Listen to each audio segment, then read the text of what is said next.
पार्लिमानी election के हवाले से जम्मू कश्मीर रियासत में जो सियासी सूरत हाल बनी और ये जानते हुए कि चंद महीनों के अंदर दोबारा इंतखाबात की उम्मीद की जा रही है कि सुप्रीम कोर्ट के लगाए हुए वक्त की पाबंदी के तहत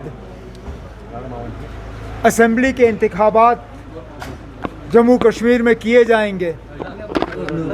इन सब चीज़ों को जहन में रखते हुए नेशनल कॉन्फ्रेंस के सदर जनाब फारूक साहब ने वर्किंग कमेटी की मीटिंग बुलाई।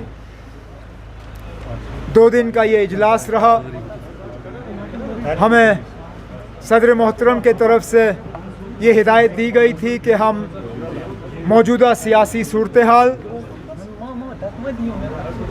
नेशनल कॉन्फ्रेंस ऑर्गेनाइजेशन को और ज़्यादा मजबूत करने के तरीके और आने वाले इंतखाबात की तैयारी, इन सब चीज़ों को लेके हम अपनी बात सामने रखें।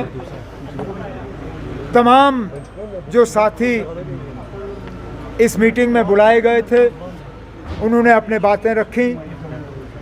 मौजूदा हालात के बारे में हर एक नेशनल कॉन्फ्रेंस के वर्किंग कमेटी के जो ऑनरेबल मेंबर हैं उन्होंने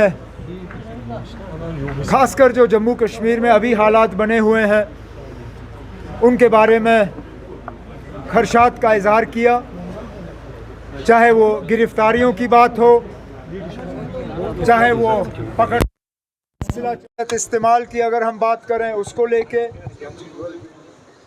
रोज़ बरोज़ जो बिजली का निज़ाम बिगड़ता हुआ नज़र आ रहा है उसको लेके लोगों ने बात की।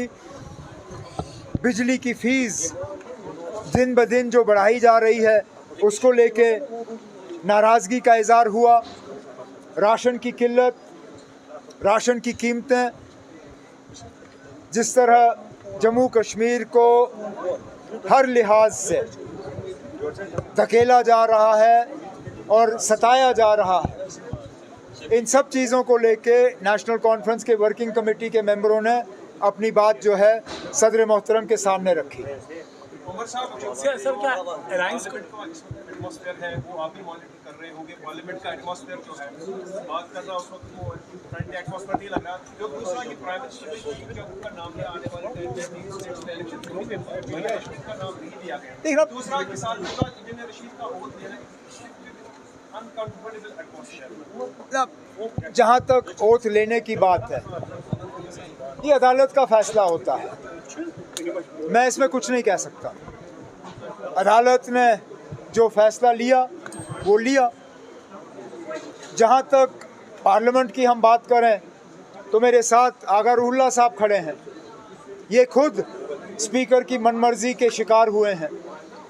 खुद इनकी जो स्पीकर साहब के इलेक्शन के बाद तकरीर हुई उसमें से एक हिस्सा जो है काट दिया गया था क्योंकि स्पीकर साहब इनकी बातों से खुश नहीं थे। इसी तरह लीडर ऑफ द ऑपोजिशन की तकरीर का हिस्सा बीजेपी के कहने के बाद कटवाना, ये अपने आप में एक अच्छी बात नहीं है। जमहूरियत में हर किसी को अपनी बात रखने का जो है हक है। अगर गाली गलोच नहीं, अगर गलत अल्फाज इस्तेमाल नहीं किए गए तो उन चीज़ों को रिकॉर्ड से निकालने की जो है नौबत आनी नहीं चाहिए थी। लेकिन बीजेपी को अब कौन याद दिलाए कि 400 की तो उन्होंने बात की लेकिन 240 भी पार नहीं हुआ। बीजेपी को कुछ हद तक अपना रवैया बदलना चाहिए। वो इस अंदाज से बात करते हैं जैसे कि उनके 400 मेंबर पार्लियामेंट में हैं, उनके 240 हैं और 240 से आगे उनकी गाड़ी गई नहीं। हम उम्मीद करेंगे कि ऑपोजिशन को और ऑपोजिशन के मेंबरों को इस तरह जो है इनके साथ जो है व्यवहार नहीं होगा। जहाँ तक देखिए अब हम क्यों बार बार ये उम्मीद करें कि वज़ीर आज़म साहब जम्मू कश्मीर का जिक्र करेंगे। ठीक उससे कुछ दिन पहले वज़ीर आज़म साहब यहाँ आए थे, उन्होंने योगा किया। योगा के दौरान उन्होंने लोगों को यकीन दिलाया कि जल्द से जल्द इलेक्शन होंगे और लोग अपनी हुकूमत चुनेंगे। इसके बाद शक की गुंजाइश कहाँ पर है? इलेक्शन कमीशन ने अपनी तैयारियां शुरू की हैं। इलेक्शन कमीशन ने खुद कहा है कि वो इलेक्शन यहाँ जल्द से जल्द कराएंगे। होम मिनिस्टर ऑफ इंडिया ने कहा है कि सुप्रीम कोर्ट के वक्त की लगाई हुई पाबंदी से पहले इलेक्शन का सिलसिला जो है वो मुकम्मल किया जाएगा। मुझे नहीं लगता इसमें अब कोई शक की गुंजाइश है। इलेक्शन होंगे, हम उन इलेक्शनों के लिए तैयार हैं। उमर साहब, जो मीटिंग हुई क्या उसमें ये कुछ कंक्लूजन आया कि इंडिया अलायंस पार्टनर्स के साथ असेंबली इलेक्शन आप लड़ेंगे? ये बात सदर मोहतरम तक छोड़ दी गई है।